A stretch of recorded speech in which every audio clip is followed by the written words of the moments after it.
you remember what went through your head the first time you heard the term confusion matrix? It's been too long. I don't remember, but wow, what a term! I remember I was thinking about this. I said, I gotta make a video about this. This is too much. But if you want to explain the impact of a model, to a friend, to anybody, this is it, right? This is a tool that's going to be able to explain anything to anybody, really, because it can use operating expenses or operating costs instead of these enigmatic statistical scores. It really is not a confusion matrix. It's really a deconfusion matrix. Welcome to the Valmel Show. My name is Manuel Amonategui. This is 5 minutes for data science. Please sign up for my newsletters right there in the middle. You'll get updates on videos. You'll also get deals on classes and books.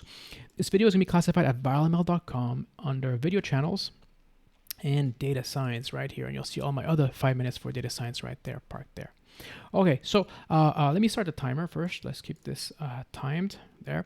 Let me describe a scenario. Okay, so you're at a cocktail party. It's there's a bunch of suits there. There are salespeople, account managers, executives, and it's loud, it's busy. The bar is cranking out drinks, and you want to sell your model, of course. So you walk up to this lady that's sipping some wine, and you want to sound interesting and smart. So you go, we went against the trend. We used a receiver operating characteristic to measure this model, and you won't believe what we found. Stop, right? Stop. That's it. Yeah, you lost her. She's left, right? Okay, so you decide to soldier on. Good for you. There's a guy at the bar with a beer, and you're going to try this again, but this time you're going to give it more gusto. So you open with, we pushed the boundaries to this model, and we scaled it almost all the way to the top of the area under the curve. It was incredible. Yep, stop. You lost him too, right? You could yell that you had the lowest root mean squared error on a stock market trading model. It doesn't matter. They wouldn't hear you. They can't hear you when you use these kind of terms, right? And to boot now, you're standing alone at the party looking like an idiot. But you do still have one more party trick up your sleeve, don't you, right? You have the confusion matrix. So this time you're not walking up to anybody. You're going to try a different tactic. Instead, you just say, who wants to save their company $5 million a year in operating expenses? First one that steps up gets it.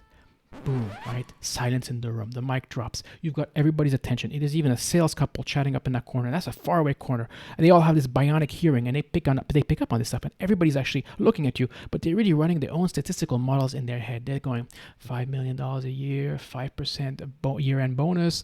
That's $250K. Wow, right? You're speaking their language. You're speaking the confusion matrix language, and boom, the party started, and you're the star. So this confusion matrix was actually coined by Carl Pearson, who's actually famous in the statistical community, because he also came up with the Pearson correlation. That's a great tool everybody uses about measuring the linear strengths between variables. But we're going to stay on topic here. So this confusion matrix does a lot more than just calculate commissions or bonuses. For anybody who's in operations, who's in administration, they will help you not only understand a model and how the impact of a model, and also be able to explain it to others using the confusion matrix. That's why you got to learn this tool. It's incredible. So let's look at a simple example. I made it up, right? A sepsis. It's a sepsis model detecting sepsis infections for a hospital. So here I am. Let's pretend I'm trying to sell this model. I can say to the person, for every 10,000 patients you have, I can find with a high degree of accuracy that one person that has a sepsis infection or a high risk of sepsis infection. People will be jumping up and down. Wow, that's incredible. But that's not the true picture. If you look at the confusion matrix, you get a much better picture. So in blue are what the model does well. So it correctly predicted 989 didn't have sepsis. One did have sepsis. But in the reds, it's what it didn't do well, what it got wrong. It got six. It saw 6 people didn't have sepsis but did. And 4, it saw didn't have sepsis. 4 that did not have sepsis and put them in the sepsis bucket. So for a hospital, they look at this, and they just need to look at the right-hand column in this case and say, okay, so in order for us to capture that one person with a real sepsis infection, we actually have to see a total of 5 patients. So 4 that don't have it, and the 5th one that have it. So they have to see 5 patients total out of those 10,000 patients. So when there's 10,000 patients coming in, they'll look at the data, whatever, and they'll be able to pick out those 5. And now this administrator knows that they will have to have how many medical practitioners they'll have to hire, how much medical staff they'll have to rent, the administration, the parking, the liability, all that stuff. And they can see, can we pull it off? Is it worth the money for us to buy this model and run it to capture that one patient with an infection? So that's what it tells them. It tells them in physical, operational terms how and what is an impact for this model. Let me show you another one. This is actually chapter 11 from my book, Monetizing Machine Learning. The chapter title is very unfortunate, but if you're in a business and you use a confusion matrix, you may be able to save yourself from chapter 11. But here it is, right? We have a model that predicts spam versus ham. So spam emails versus ham emails. It's a natural language processing model. And we have the results at a 0.5 cutoff. So that's kind of like when you have a model, 0.5 is right in the middle of the probability 0 to 1. And you're saying, okay, this is what it gives you. So it correctly predicted 2097 as good emails, 120 as spam, threw them in a spam box, 182, they put them in your inbox. Unfortunately, 11 of your good emails were thrown in the spam box. Not good at all. So you have no tolerance, right? We want to have 0 of our good emails going into the spam box. So you can play around with this receiver operating characteristic, which I mentioned earlier. So let's go down a little bit. Let's try a cutoff of 4.